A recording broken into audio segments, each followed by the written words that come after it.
শুভ দুপুর, জুম্মা মোবারক জানাই সবাইকে। দুপুরের জন্য রান্না করতেছি। এখানে হচ্ছে মুরগির মাংস রান্না করব আজকে।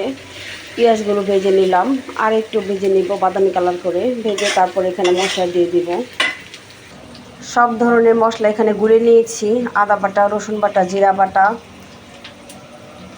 ধনিয়ার গুঁড়া, হলুদের গুঁড়া, মরিচের গুঁড়া সব কিছু দিয়ে এখানে মিক্স করে নিয়েছি। পেঁয়াজগুলো ভাজা হয়ে গিয়েছে, এখন আমি দিয়ে দিব এখানে মশলা।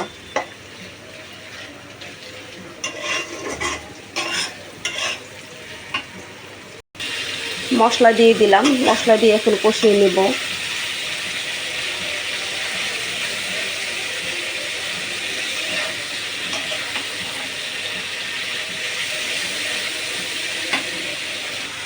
মুরগির মাংস এখানে সুন্দর করে কেটে ধুয়ে নিয়েছি। আবারও একটু পানি দিয়ে দিলাম, পানি দিয়ে এখন আবারও মশলাটা কষিয়ে নেব। মাংসের মশলা যত কষানো হবে তরকারি খেতে তত ভালো লাগবে। ফোনের ভিতর আজকে কালারটা কেমন ধরে দেখাচ্ছে, কিন্তু মশলার কালারটা অসাধারণ আসছে।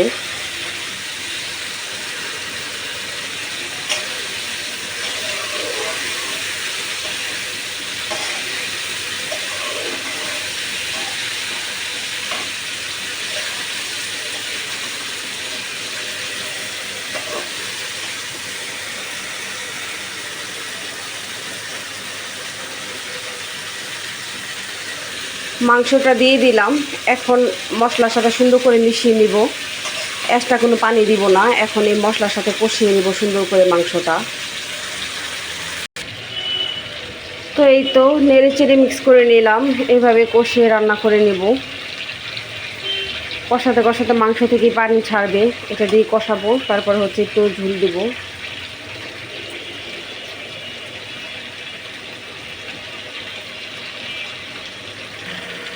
তরকারিটা এরকম ভুনা ভুনা রাখবো আমি, যেহেতু মুরগির মাংসের তরকারি, আজকে ঝোল ঝোল রাখবো না। তো এরকম ভুনা ভুনা রাখবো। আর মাইকে সাউন্ড হচ্ছে, কিছু করার নাই। তো যেহেতু আজকে শুক্রবার, আর আজকে একটু রান্নাটা আমার দেরি হয়ে গিয়েছে, সেই কারণে আর কি এরকমই হচ্ছে। তরকারিটা আমার প্রায় হয়ে গিয়েছে। তো জুম্মা মোবারক জানাই সবাইকে। সবাইকে অসংখ্য ধন্যবাদ এত এত ভালোবাসা দিয়ে আমার পাশে থাকার জন্য। সবাই আমার জন্য দোয়া করবেন, আমিও সবার জন্য দোয়া করি। কার বাসায় কী রান্না করছেন সবাই কমেন্ট বক্সে জানাবেন। সবার দাওয়াত রইল। আল্লাহ হাফেজ, আসসালামু আলাইকুম।